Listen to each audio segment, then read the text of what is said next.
കേൾക്കാമോ? എന്നെ കേൾക്കാമോ? രജിൻ, ഞാൻ കരുതുന്നത് ഡോക്ടർ ഗോപകുമാർ പറഞ്ഞത് താങ്കൾ കേട്ടിട്ടുണ്ട് എന്നതാണ്. ഇതിനെ പ്രായോഗികമായ ഒരുപാട് പ്രശ്നങ്ങൾ നേരിടേണ്ടി വരും, സാമ്പത്തിക പ്രശ്നങ്ങളുണ്ട്, അങ്ങനെയൊക്കെയുള്ള പല പ്രതിസന്ധികൾ കടന്നു വേണം ഈ തീരുമാനം നടപ്പിലാക്കാൻ. പക്ഷേ എന്തൊക്കെ സാഹചര്യങ്ങൾ ഉണ്ടായാലും അനിവാര്യമായ ഒരു ഘട്ടമാണ് ഇത് എന്ന് കരുതുന്നുണ്ടോ? ഇതിപ്പോൾ ബജറ്റിൽ ആദ്യം ഇതിന് പ്രഖ്യാപനം ഉണ്ടാകുന്നു.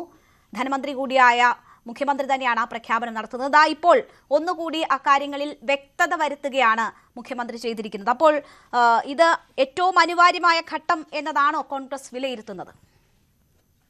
നോക്ക് രേണു, ഇതിനകത്ത് ജില്ലകളുടെ ആവശ്യകത ഇന്ന് കേരളത്തിൽ ഉണ്ട് എന്നുള്ളതിന്റെ ഒരു അഭിപ്രായമായി തന്നെ വിലയിരുത്തേണ്ടി വരും. കാരണം മൂവാറ്റുപുഴയെ സംബന്ധിച്ചായാലും ഇപ്പൊ മലപ്പുറം ജില്ലയായാലും ഈ പറയുന്ന തിരുവനന്തപുരം ജില്ലയായാലും അവിടെ ജില്ലകൾ പുതിയതായിട്ടുണ്ടാവണം എന്ന് പറയുന്നതിന്റെ അവരുടെ ഒരു പ്രായോഗിക ബുദ്ധിമുട്ട് എന്ന് പറയുന്നത് നമുക്കറിയാം. എത്രത്തോളം കിലോമീറ്ററുകൾ സഞ്ചരിച്ചാണ് ഓരോ ജില്ലാ ആസ്ഥാനങ്ങളിലേക്കും ജനങ്ങൾ എത്തുന്നത്, അല്ലെങ്കിൽ ജില്ലയുടെ ആസ്ഥാനങ്ങളിലേക്ക് ഉള്ള കാര്യങ്ങൾ മറ്റ് കാര്യങ്ങളൊക്കെ അവരുമായി ബന്ധപ്പെട്ട് അവരുടെ കാര്യങ്ങൾ നടപ്പിലാക്കുവാൻ വേണ്ടി എത്രത്തോളം കിലോമീറ്ററാണ് ഇന്ന് സഞ്ചരിച്ചും ജനങ്ങൾ പോയിക്കൊണ്ടിരിക്കുന്നത് എന്നുള്ളത് ഒന്നാമത്തെ കാര്യം. പിന്നെ ഓരോ ജില്ലയ്ക്കും ആ ജില്ലയുടേതായ കാര്യങ്ങൾ പ്രാതിനിധ്യങ്ങളുണ്ടല്ലോ. ഇപ്പൊ എറണാകുളം ജില്ലയെ പോലെ സംബന്ധിച്ച് ഇപ്പൊ മൂവാറ്റുപുഴ ആയിക്കോട്ടെ, കോതമംഗലം ആയിക്കോട്ടെ, കുന്നത്തുനാട് ആയിക്കോട്ടെ, തൊടുപുഴ ആയിക്കോട്ടെ, ഇതൊക്കെ നമ്മുടെ കിഴക്കൻ മലയോര ജില്ലകളുമായി ബന്ധപ്പെട്ട് കാർഷിക സമൃദ്ധിയുമായൊക്കെ ബന്ധപ്പെട്ട് നിൽക്കുന്ന താലൂക്കുകളാണ്. ആ താലൂക്കുകളിലെ വികസന മുരടിപ്പുകൾ എപ്പോഴും നമ്മൾ എടുത്തു പറയുന്നതും എടുത്തു കാണിക്കുന്നതുമാണ്. അപ്പോൾ അവിടെ ആവശ്യകതമായ ഒരു ജില്ലകൾ ഉണ്ടാവണം എന്നുള്ളത്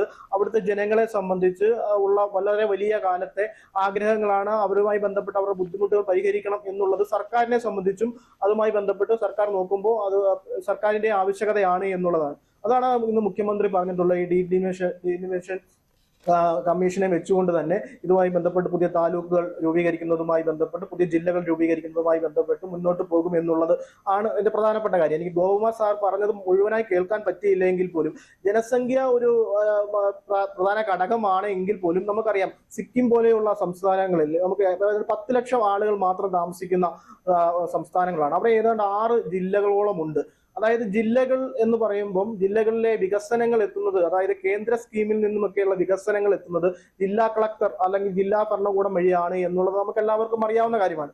അപ്പോൾ അങ്ങനെ വരുമ്പോൾ ഈ ജില്ലകളുടെ എണ്ണം, പോപ്പുലേഷന്റെ എണ്ണം അല്ല താലൂക്കുകളുടെ എണ്ണം ഒക്കെ കൂടിയിരിക്കുമ്പോൾ ഈ പറയുന്ന ഇപ്പൊ എറണാകുളം ജില്ല ആയിക്കോട്ടെ, ആലപ്പുഴ ഏത് ജില്ലയായാലും അവിടെയുള്ള ഒരു ജില്ലാ കളക്ടർ വഴിയാണ് ഈ പറയുന്ന സെൻട്രൽ സ്കീമുകൾ നടപ്പിലാക്കേണ്ടി വരുന്നത്. അപ്പോൾ വികസനം എത്രത്തോളം അതായത് മേഖലകളിലേക്ക് എത്തും എന്നുള്ളത് നമ്മളൊന്ന് ചിന്തിച്ചു നോക്കണം. അപ്പം അടിയന്തരമായി ചെയ്യേണ്ട കാര്യങ്ങൾ അത് ആവശ്യകതയാണ്. പുതിയ ജില്ലകൾ വരണം എന്നുള്ളത് ആ ജനങ്ങളുടെ ആവശ്യകതയാണ്. ഓരോ പ്രാതിനിധ്യമുള്ള ആളുകളാണ്. ഇപ്പൊ കോൺഗ്രസിനെ സംബന്ധിച്ച് ഈ പറയുന്ന സാമ്പത്തികമായി പ്രായോഗിക വശങ്ങൾ പരിഗണിച്ചുകൊണ്ട് വളരെ ജാഗ്രതാപൂർവമായ തീരുമാനങ്ങൾ എടുത്താണ് സർക്കാർ മുന്നോട്ട് പോകേണ്ടത് എന്നുള്ളതാണ്. അത് അങ്ങനെ തന്നെയാണ്. അതിനുവേണ്ടിയാണ് ഡീലിമിറ്റേഷൻ കമ്മീഷനെ വെച്ചുകൊണ്ട് തന്നെ വളരെ വിശാലമായി തന്നെ ഇതിനെപ്പറ്റി പരിശോധിച്ചുകൊണ്ട് ജനങ്ങളുടെ ആവശ്യങ്ങൾ പരിഹരിക്കുന്നതിന് വേണ്ടി അല്ലെങ്കിൽ ജനങ്ങളുടെ ബുദ്ധിമുട്ടുകൾ പരിഹരിക്കുന്നതിന് വേണ്ടി വികസന പ്രവർത്തനങ്ങൾ എല്ലാ കോണിലും എത്തിക്കുന്നതിന് വേണ്ടി അതായത് ജില്ലകളുടെ പ്രാതിനിധ്യം ഉൾക്കൊണ്ടുകൊണ്ട് തന്നെ കാർഷിക സമൃദ്ധിയൊക്കെ പ്രോത്സാഹിപ്പിക്കുന്നതിന് വേണ്ടി, വികസനങ്ങളെ പ്രോത്സാഹിപ്പിക്കുന്നതിന് വേണ്ടിയുള്ള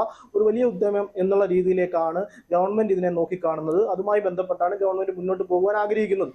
തീർച്ചയായും ജനങ്ങൾ അനുഭവിക്കുന്ന ബുദ്ധിമുട്ട്, അവരുടെ ഭാഗത്തു നിന്നും ഉയരുന്ന തുടർച്ചയായുള്ള ആവശ്യം, അതിനാണ് കോൺഗ്രസ് ഇപ്പോൾ പ്രഥമ പരിഗണന അല്ലെങ്കിൽ ഏറ്റവും കൂടുതൽ പ്രാമുഖ്യം നൽകുന്നത് എന്നതാണ് കോൺഗ്രസ് പ്രതിനിധി വിശദീകരിച്ചത്. കേരളത്തിന്റെ 7 പതിറ്റാണ്ടോളം നീളുന്ന കേരള ചരിത്രം എടുത്താൽ അതിൽ പകുതിയിൽ അധികം സമയം കേരളത്തെ ഭരിച്ച ഇടതുപക്ഷത്തിന് എന്താണ് വിഷയത്തിൽ അഭിപ്രായം എന്നത് അറിയാൻ പ്രേക്ഷകർക്കും താല്പര്യമുണ്ടാകും. പക്ഷേ ഇടതു പ്രതിനിധി നമ്മുടെ പാനലിലില്ല. CPM പ്രതിനിധിയെ ക്ഷണിച്ചിരുന്നു. പക്ഷേ ഈ വിഷയത്തിൽ പാർട്ടി ഒരു നിലപാട് പറയാത്തതുകൊണ്ട് പിന്നീട് പിൻവലിക്കുകയാണ് ചെയ്തിരിക്കുന്നത്. ഇടത് പ്രതിനിധിയുടെ അഭിപ്രായം അതുകൊണ്ട് തന്നെ നമുക്ക് ലഭ്യവുമല്ല. ഇടതുപക്ഷത്തിന്റെ ഈ വിഷയത്തിലുള്ള നിലപാട് ഇപ്പോൾ എന്താണ് എന്നത് ലഭ്യമല്ല.